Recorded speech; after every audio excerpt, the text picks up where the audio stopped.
Sustainability for me is a necessity if we are going to continue living in an environment on an earth that we know as it is today. For me, there's not a one-fits-all solution because each project has its own preconditions. And I think it's always very important to start from those preconditions and identify the highest potential that that project can get. I also think it's very important to have courage to challenge. Very often it is only about a perception, but it is about just bringing up these sometimes difficult questions and challenging, and also thinking outside the box.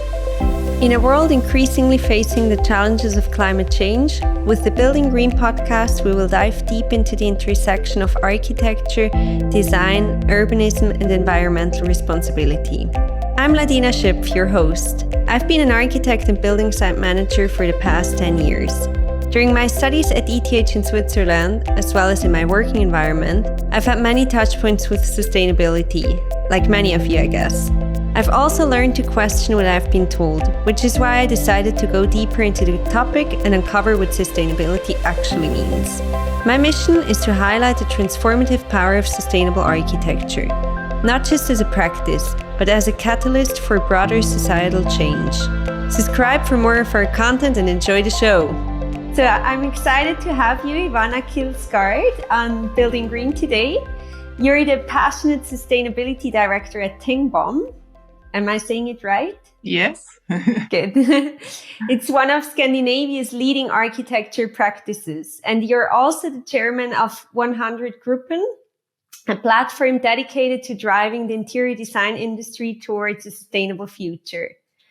I invite my audience to join as Ivana shares her journey, the groundbreaking work at Tengbom is doing to push boundaries of sustainable architecture, and how collaboration and innovation are key to achieving a climate neutral, circular and equitable world. I'm happy to have you. Thank you so much for joining me. So Ivana, you've had a rich journey in the sustainability field. Could you share a moment or a project that really sparked your passion for sustainability in architecture and design? Yes, well, thank you, Ladina, very much for inviting me. It's really great to be part of your show. I've listened to your previous shows. It's very interesting. And of course, I find your own passion very interesting and inspiring.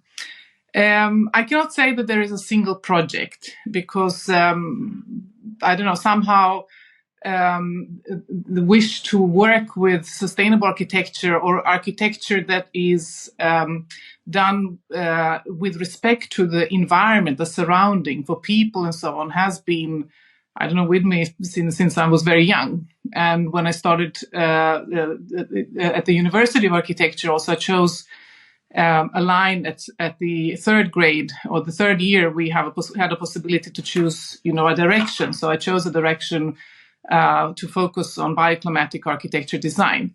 So it's not one specific project. It's just this sort of wish and understanding of how we treat our environment, and especially our built environment, and also interest how people used to build, very much in line with the surrounding, the available materials, the microclimate, and so on. So utilizing what was available. So that was sort of the first spark or interest. So I cannot say that there was a specific, this or that project that made me, focus more on sustainability. It was just this. It was from the beginning. And can you mention like a specific way of building that you learned about that really surprised you about the past, how they would build in the past?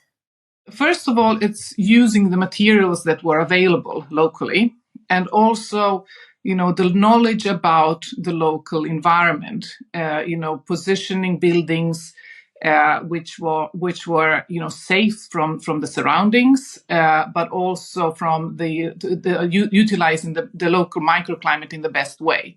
So the sun, the wind, the orientation, and so on. And I think in the old days, people used to do it much more intuitively, from, okay, what is available? How do we do it? Where's the best place to put the house?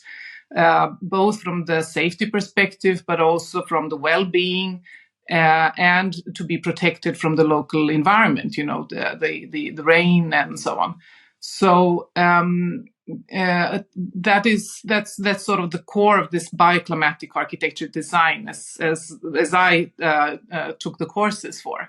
Like passive houses, how the house can really heat up and cool down with passive principles without using the active systems that we know today. Passive houses, you cannot almost have a passive house without an active system.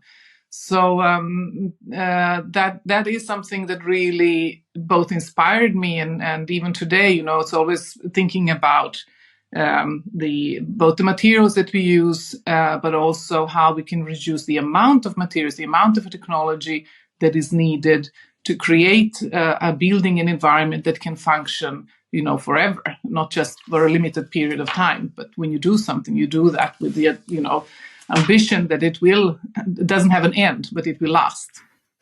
Could you walk us through a specific project and explain how you worked on that project to reduce material and optimize material, the type of material and everything? Well, I can say that my journey hasn't been really like that, through working through projects in terms of on one specific project. Because, a project like that project would be mostly a project done for a private investor, a villa, a house. In the city environment where I live, it is not very common that you can really utilize this kind of materials and elements, but you can utilize the principles. And we have had, for example, I work at Tengbom, which is also the oldest company since, established in 1906. But I used to work also at Link Architecture. And there we won several projects which were based on this kind of principle, And today you would say it is, how do you achieve a zero energy building? Because that means we really need to use passive principles, and to look how you can optimize the building form and factor and which materials you use, how you also work with the technology at hand, to go down to reduce the amount of energy that is needed for the house, using hybrid systems and so on. But also those traditional, like natural ventilation, which the current industry is really going away from, because it's difficult to in bigger buildings make it work with just natural ventilation. But hybrid systems do work. So an office building in Stockholm, where we won a competition, which was actually based on this, both working from the very design, from the form, but also together with energy specialists that gave us really input about, for example, what would be the most optimal angle of the roof, and how much we could actually have solar cells producing energy that could be enough as an input, that the building could use. And then, of course, what could be an additional technology, like the ground source heat pump that could, add to the system, so that in the end, over a one year period, that you can have actually go down to zero or a plus. So that's an office building in Stockholm, which is actually now finalized. That's cool.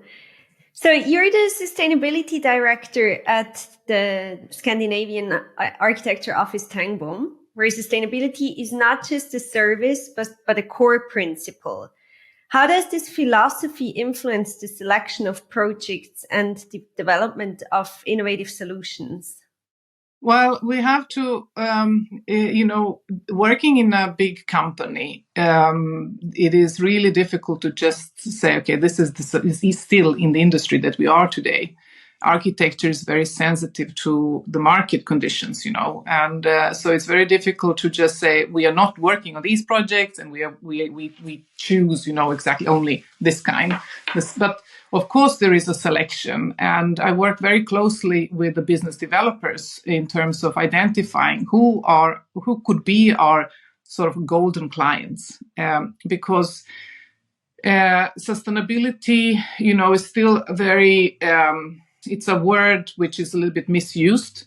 And there are a lot of interpretations of what is sustainable. So what I think is sustainable is not what, somebody else thinks. And there's not a specific definition of this is fully sustainable or a little bit sustainable or so on.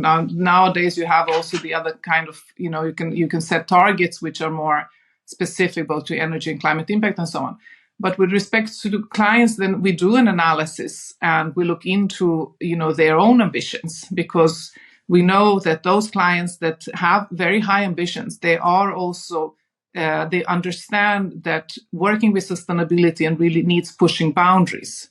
Achieving really this fully, let's say, sustainable, climate neutral, healthy building.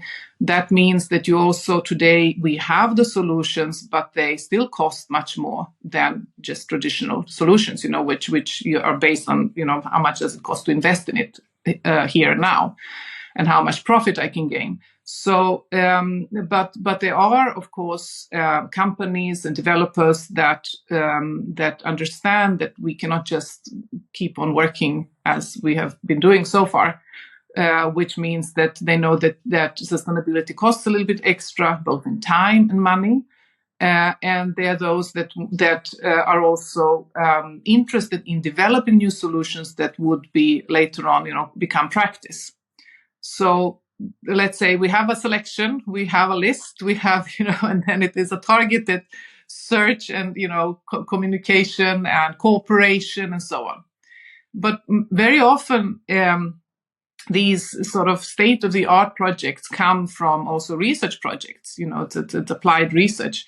And they assemble actors that it's not only, architects and developers or property owners, but also other actors that are very important, like research institutes and companies, developing new solutions. So with joint forces, we cannot solve the climate transition by ourselves. We need to cooperate with others. So very often the best projects come from actually this kind of research and development projects, which are implemented directly in practice, and then also as a spin-off from them. Do you have specific examples? Yes, I mean, there is a challenge with research projects very often, which is that one focuses very often on one specific thing. So although, it in the end, it results in developing new solutions, very often then it also results that it needs to focus on one specific, to deep dive into solving one problem. And that could be, for example, working now with reuse. I can, for example, give an example as what we did with the 100 group.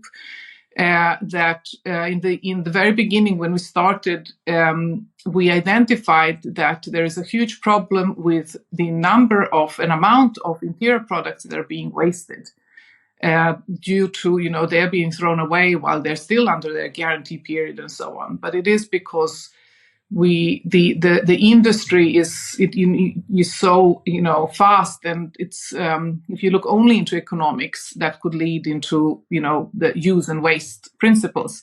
But we joined forces and we looked into research. For example, we applied for research and got research in developing, just understanding what is the potential of reuse in terms of the economic potential, the environmental potential, and the material potential.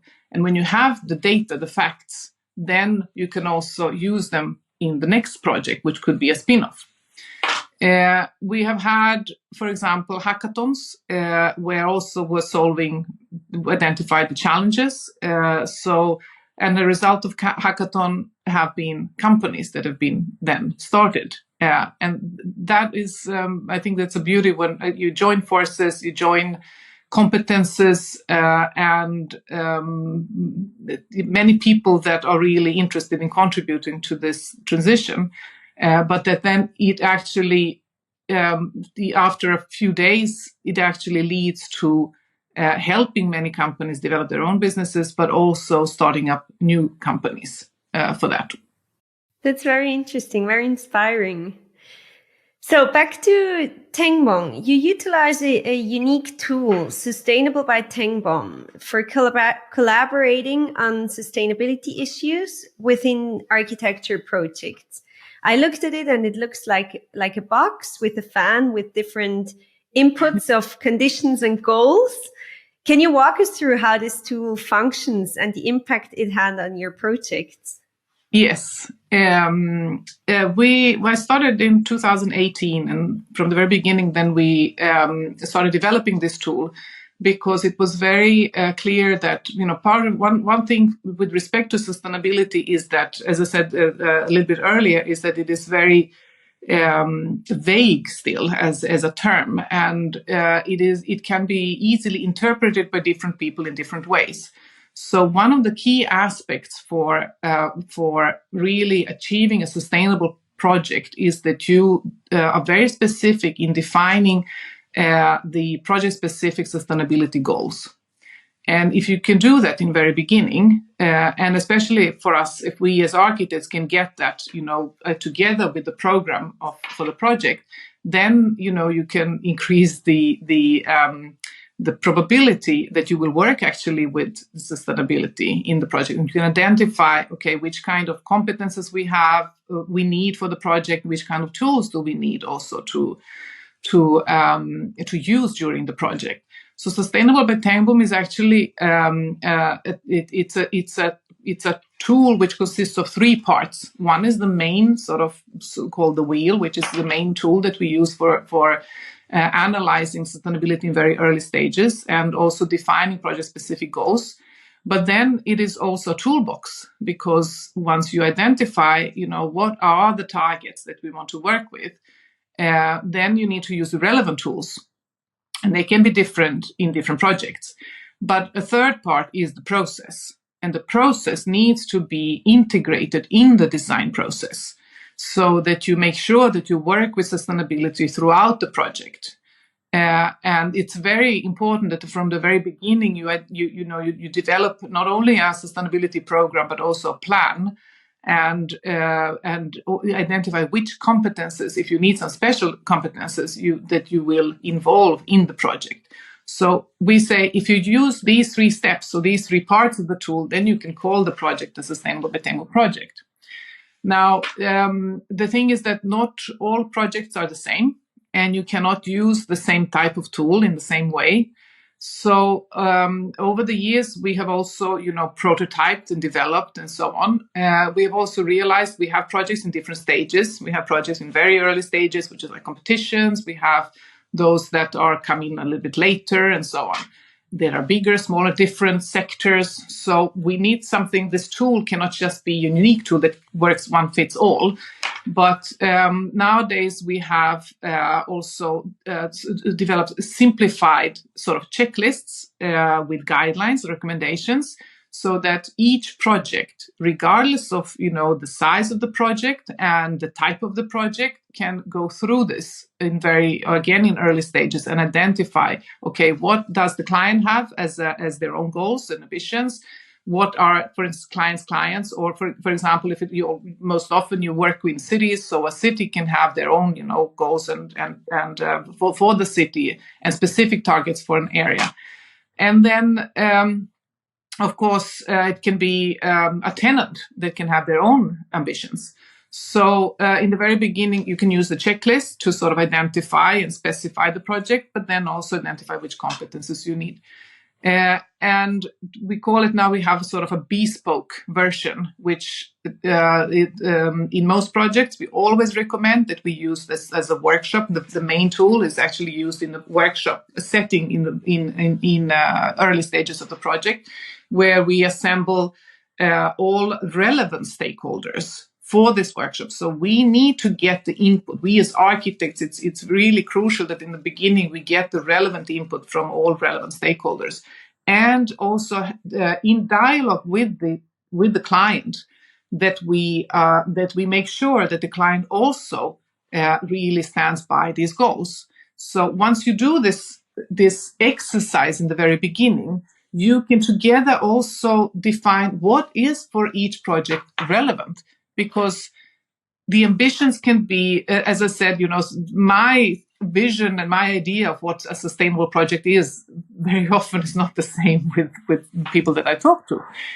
So I cannot drive my own agenda. We need to have a joint goal, and if we have that, then we also can increase the chances of succeeding. So after an initial workshop, we continue and work with the client to be as specific as possible, and then make a plan. And the bespoke version means that depending on the different types of projects, that we can just adapt this kind of setting, a workshop, a longer, shorter, in only specific categories and so on.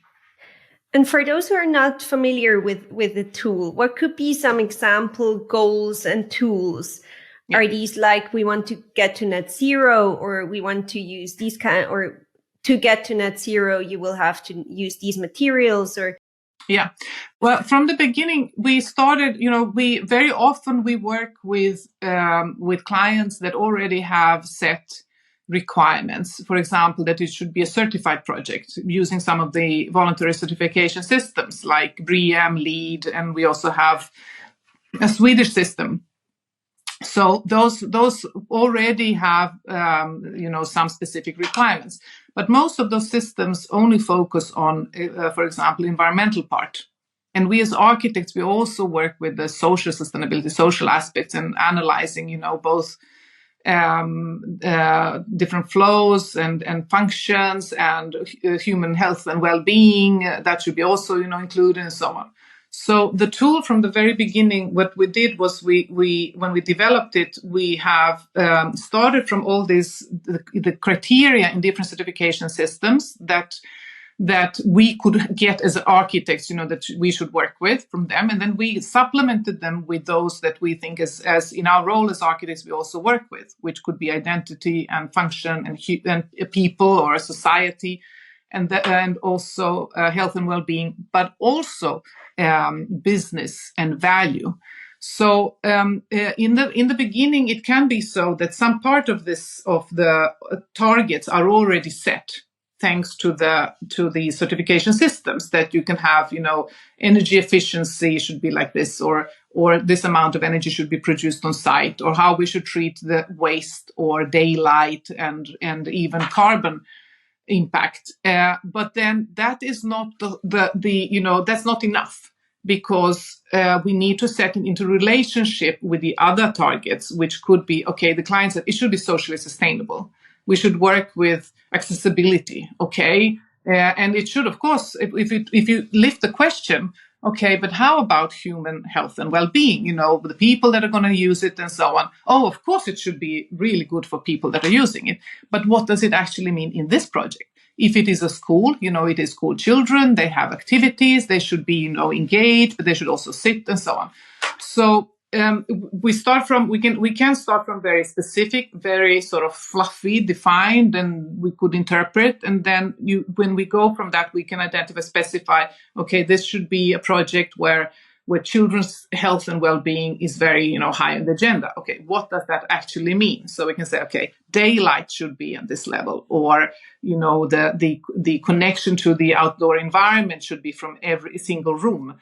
Or that, the children should be engaged in the outdoor environment, that they have different kinds of, tools or possibility to move and so on. So that could be for example, some of the goals. It's nice. It's beyond just we will use these materials and the most basic. Yes. Yeah. Well, it's a challenge. Now we have, of course, many people think that, if we choose only one aspect, for example, we have the carbon. Of course, this is our biggest challenge right now. And working with just reducing carbon impact can also lead that we end up in a silo, because if you just into carbon, you can choose, we're going to work with wood, we're going to reuse, but then you start optimizing everything just from this figure perspective. It's very easy then to forget the human perspective, that human actually need different kinds of environment to be, engaged, and they need, for example, the views to the outside or contact with nature and so on. And that means that it could impact the volume or the form of the building. So those can be sort of get into, a conflict with each other. So that's why it's very important to always have these two things at the same time, even though it can be difficult to have, many balls in the air. But I think that's what architecture and architects, this working with architecture, is why it's so beautiful, because you work with so many aspects. But with sustainability, as in addition, making it really sustainable, that really requires a little bit of extra time, energy, and, mainly time and creativity. How do you fit this together? You mentioned a few times already that sustainability is not the same for everybody, that you've had a lot of times that you figured out your clients don't see sustainability as you see it. Can you define what sustainability is for you, and what's like a non-negotiable for you for something to be sustainable? Yes. Oh, that's a very interesting question. Sustainability for me is a necessity if we are going to, continue living in an environment on an earth that we know as it is today. So I see sustainability very broadly, although I also have been working with, both calculating energy efficiency and doing life cycle assessments and so on. So for me, there's not a one fits all solution, because each project has its own preconditions. And I think it's always very important to start from those preconditions and identify the highest potential that project can get. I also think it's very important to have courage to challenge, because sometimes, as you say, as I said, I can have one idea and a client or a colleague and so on can have another. But very often it is only about a perception. I see that, especially at Tengbom, I see that my role is to have this sustainability hat on, number one. And then being an architect, of course, architecture is I'm an architect. Obviously, I'm an architect and a sustainability specialist, although I work mostly with sustainability. But it is about just bringing up these sometimes difficult questions and challenging, and also thinking outside the box. I think that's the most beautiful part of my work, to sort of think outside the box, and sometimes come with suggestion solutions that maybe they're not conventional, they're not really something that people are used to, but each project is unique, and we can of course use this. You asked me earlier about this from the toolbox. Yes, we have the toolbox. We can do calculations, we can do analysis, we can do a dialogue with stakeholders and so on. But then in the end, it is always important to choose the right one for this specific project. But it's important to know what is available out there, and then choose those that you can work with. Mm-hmm. And implementing sustainability at scale comes with a set of challenges. What are some of the significant obstacles you faced in your role at Tengbom, and how have you overcome them? That's a tough question. I'm currently involved in a project with the 100 Group, which focuses on behavior change, and that was really like a new thing for me, because it opened up, of course, my mind and gave something that I've been thinking about, but haven't had this like, okay, this is exactly what is missing today. It is the fact is that the reason why we are here today is because of our behavior. We have been the whole development, consumption, and so on. So climate transition cannot happen only with technical solutions. It can only happen if we also work with behavior change. Now, working in a company when I started, we were 650 people. And across, whole Sweden and then an office in Finland. That means that you have, many types of colleagues, and that, some of them are very interested, very engaged, and some of this, like the rest of the society, think that, but what is this sustainability? It's just so, just words. And through this behavior change project, there is a psychologist that brought up one fact is that he said 65% of people would say they would choose sustainability, like a sustainable solution. But when it comes to concrete, that now you choose it, it's only 26 that actually do it. So let's say from this 100, you have already 65 would say they are interested in sustainability, and there are 26 that actually work with it. So, yeah, it is a process that that means that, and I mean, that's reality. It's not, I think that's just how the society is today, which means that it is a process that you have to start with. To work with people that are really interested, they're really engaged, that have already some competence and a driving force, that they're curious about, what this is. And then you need to work with, creating examples, how this actually can work and get implemented, but also develop a system, as I said, sustainable by Tengbom, which is right at the time and place where we are. That means that, of course, when I started, I have a vision about how it should be. But I cannot come and present, now we should do like this, and that's done. That's how it's going to be. Then it's really difficult to get everybody on board to get there. But it's like human development. You need to sort of start from where we are today, develop a solution that is scalable, that also can be from the very beginning is developed by people, that by the competences that we already have, because they are the ambassadors later on to use it. And then, of course, to know that you need to continue working constantly with the development. And our tool is not finished. It's somewhere on this development line. And I know it's not perfect. It is developing all the time.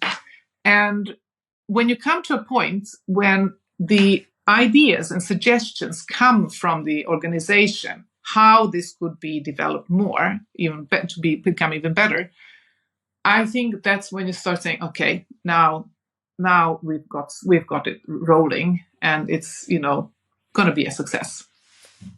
And that's what I feel. That's really the beauty when I get emails, and when I get when I run somebody in the office, when comes say, oh, I have a really good idea, we should develop this, and sometimes it's a checklist. It's a checklist, but this would really help us. Okay, great, let's do it.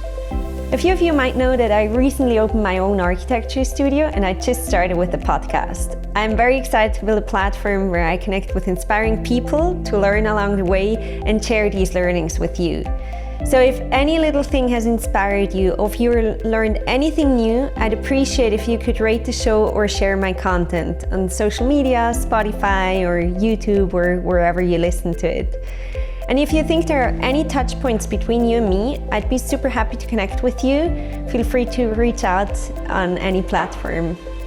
So what do you think is the reason behind this gap between people that would be interested into something sustainable and those who actually do it?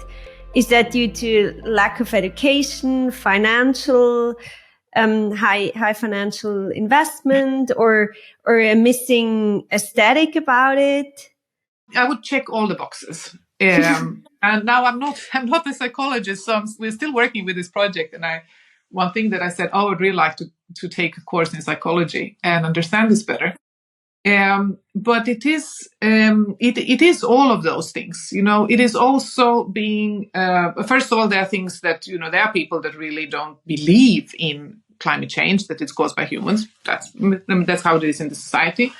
But then there is, this is the way that we've already done this. So why should I change? Or it can also be, for example, that somebody has tried something and it didn't work.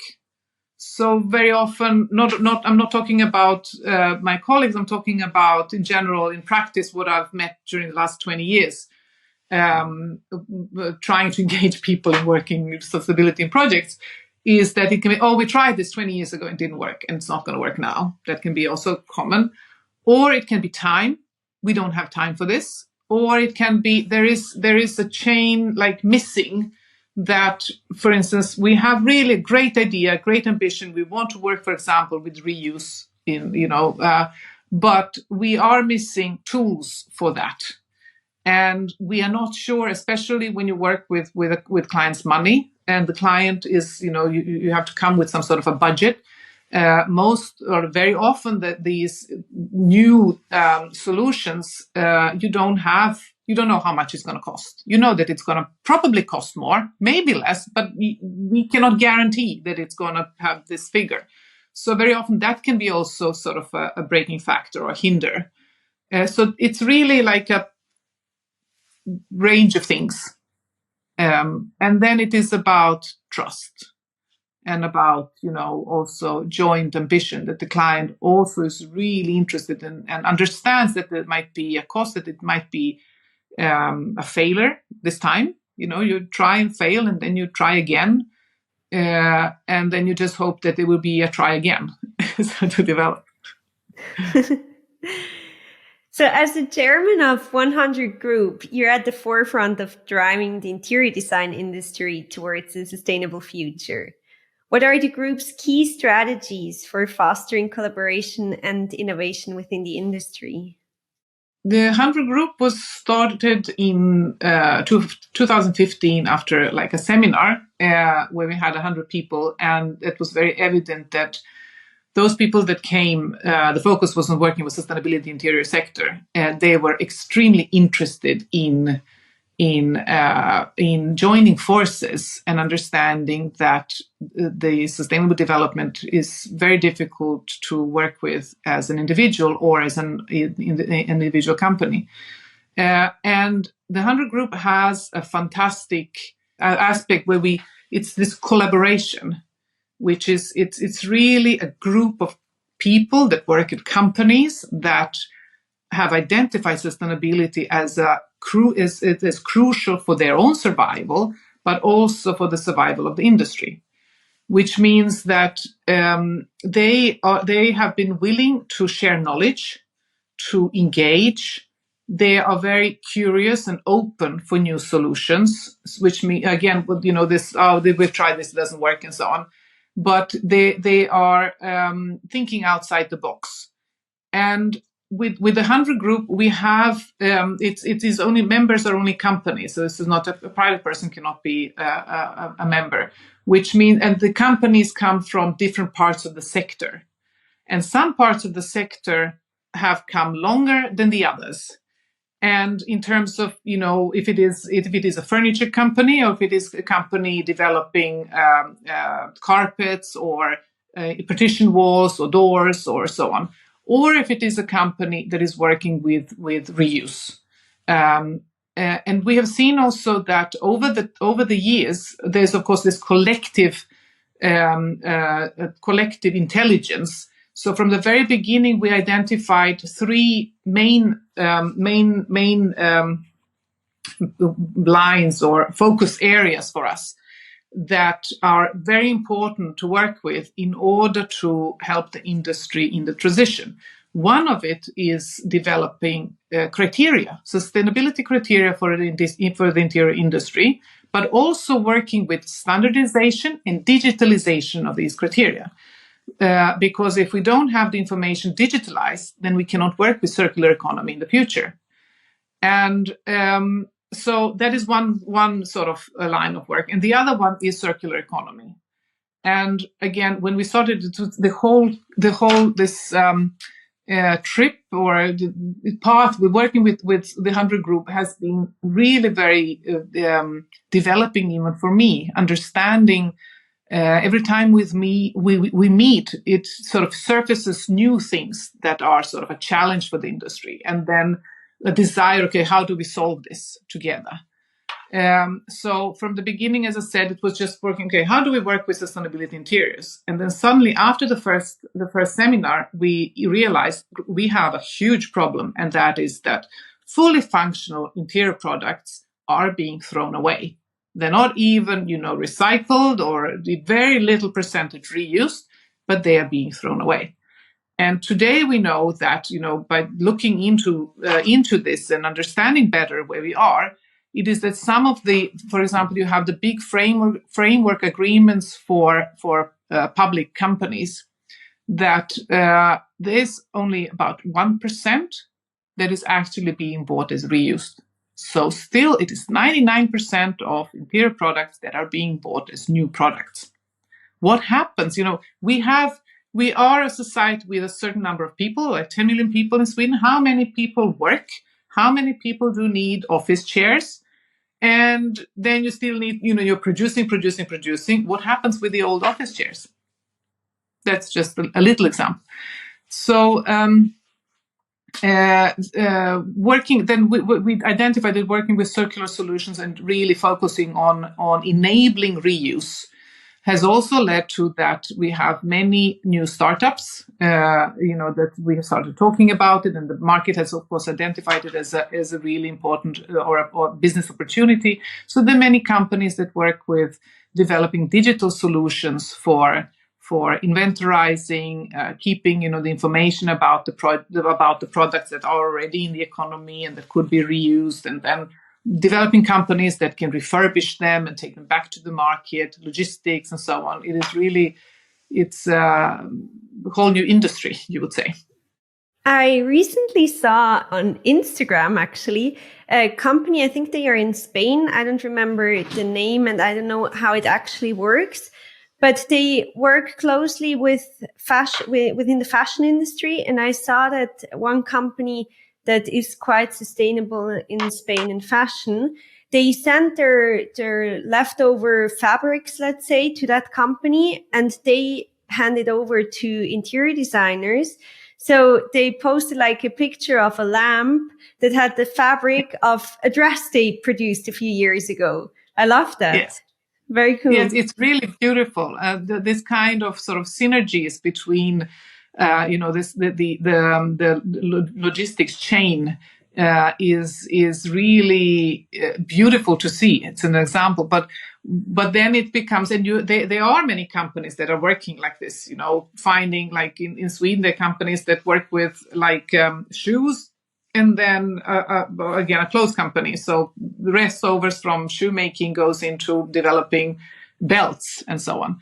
And we use that as an inspiration, when we have meetings and when I do some presentations and so on.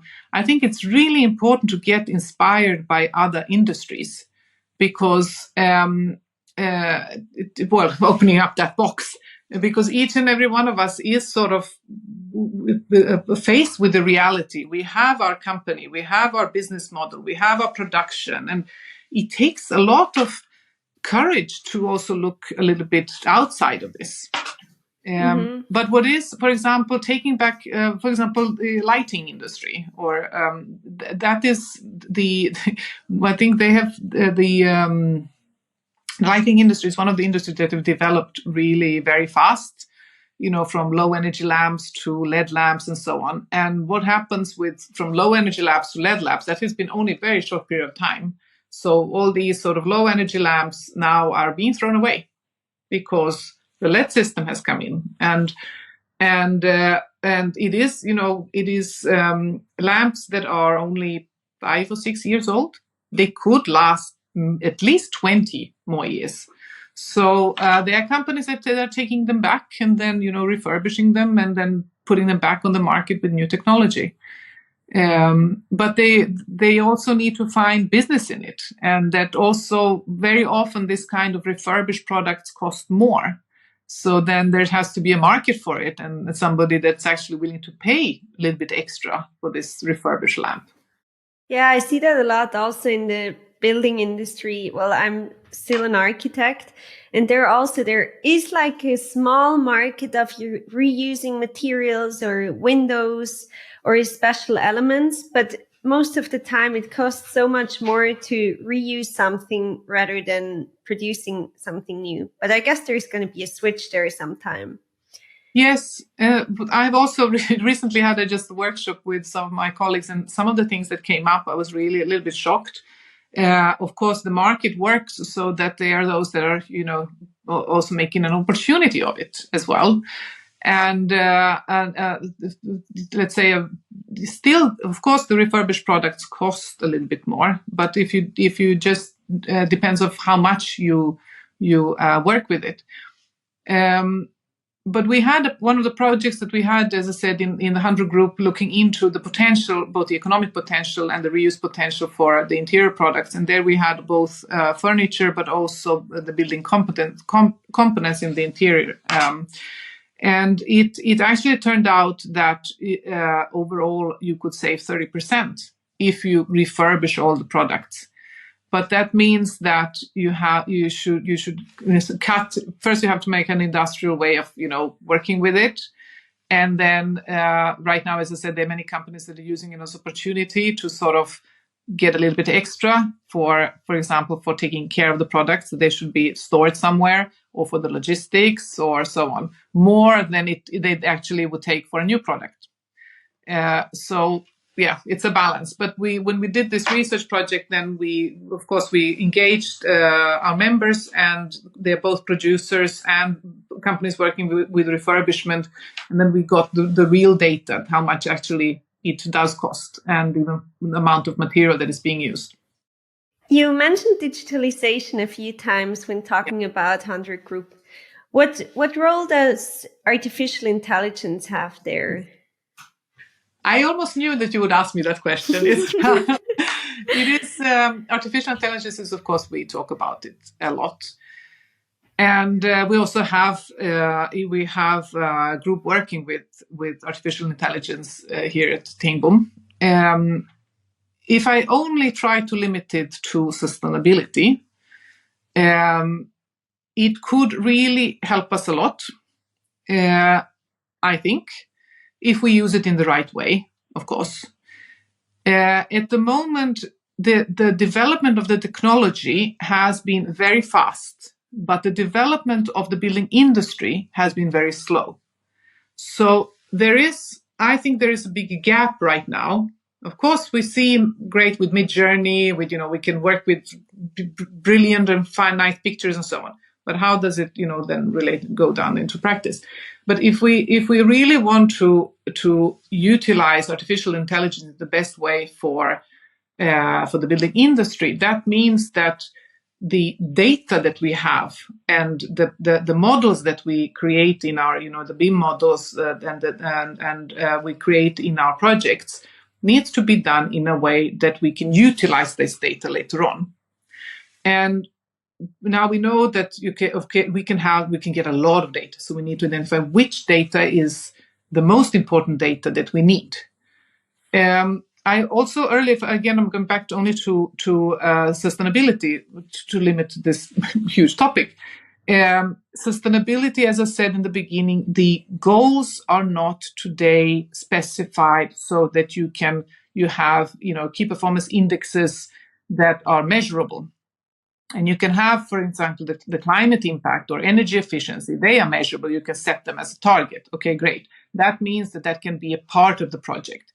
And that if you have that, it's one of the criteria in your model, and let's say now all the CAD systems, they have developed so much that you can do energy calculations, and you can also connect the LCA programs to calculate the climate impact and so on. That means that you can work with, adapting your model.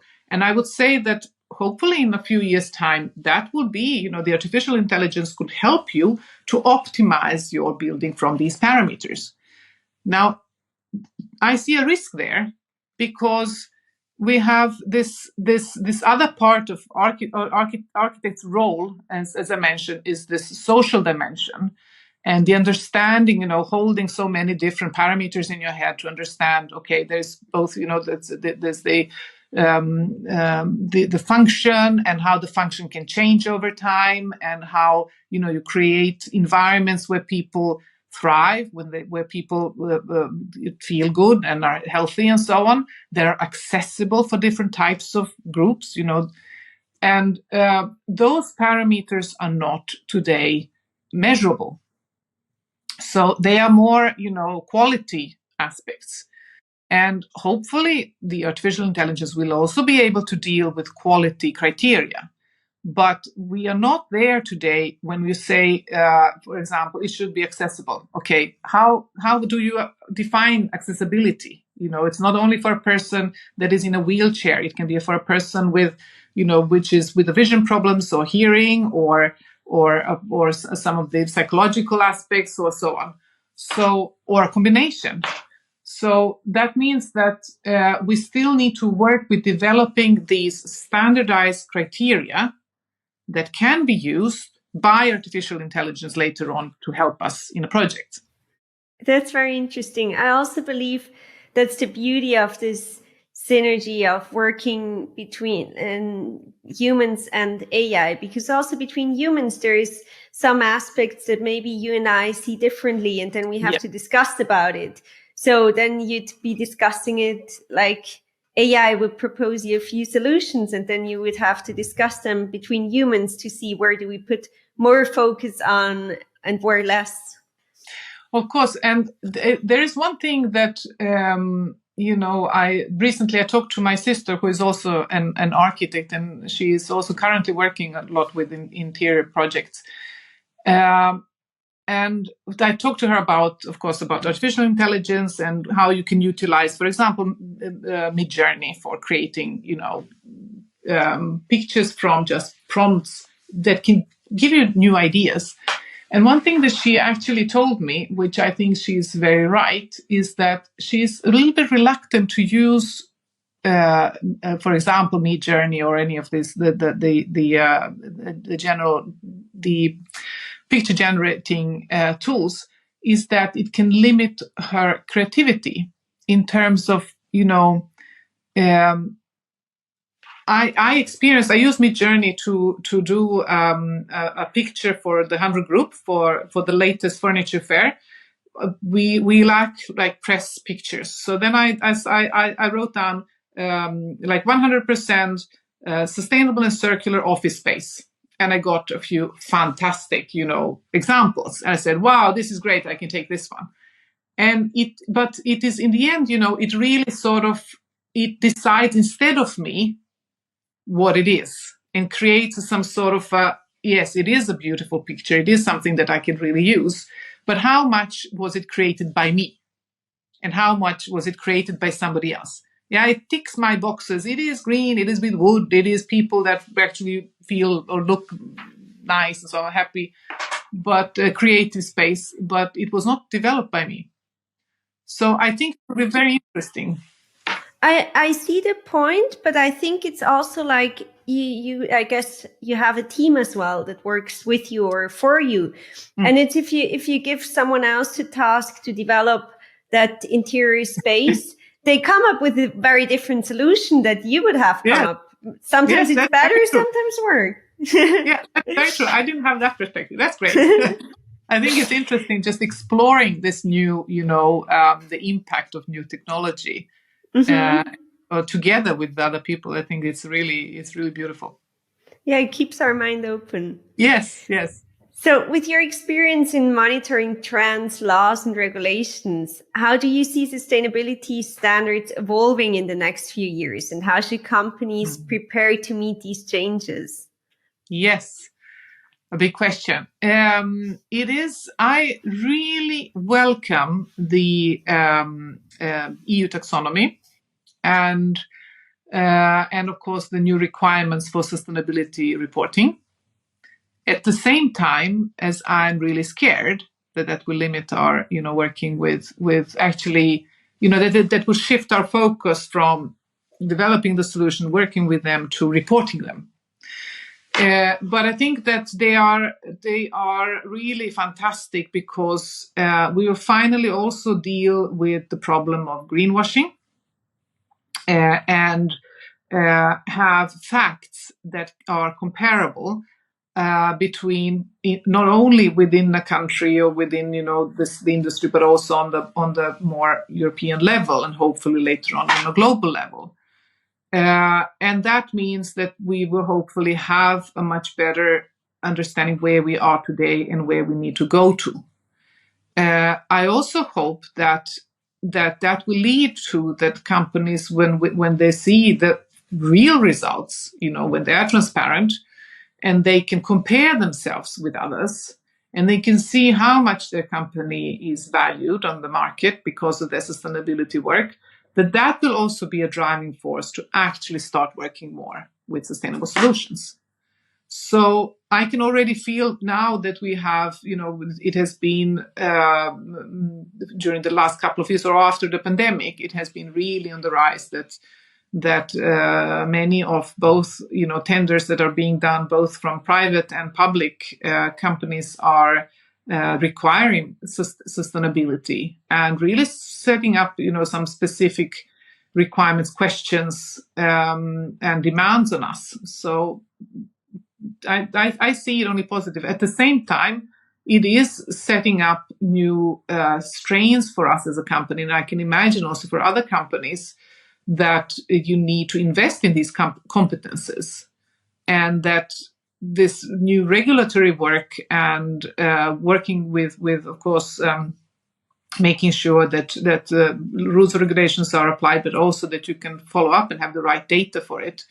That also it requires some extra resources within the company. And with your experience, what advice would you give to young professionals who aspire to make a significant impact in the field of sustainable architecture and design? Just, I can see really the power of young people that are genuinely interested in working with sustainability.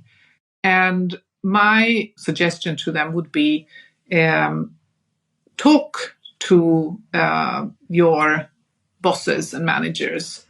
And because very often when one is young, one doesn't dare to show interest and to come out and suggest proactively. Okay, I see this. The young people are very good, and also getting new knowledge and getting inspired from other projects or other companies or now parts of the world and so on. Just be proactive and don't be afraid, and try to find companies which are interested in working with this, because then they will also make sure that you can develop. Because it's really important to have this power of young people and their interest and driving force to engage and to get into the real world and projects. That's wonderful, Ivana. Thank you so much. If our audience wants to find you and follow your work, where can they do that? Where do they find you? Well, the easiest thing is LinkedIn.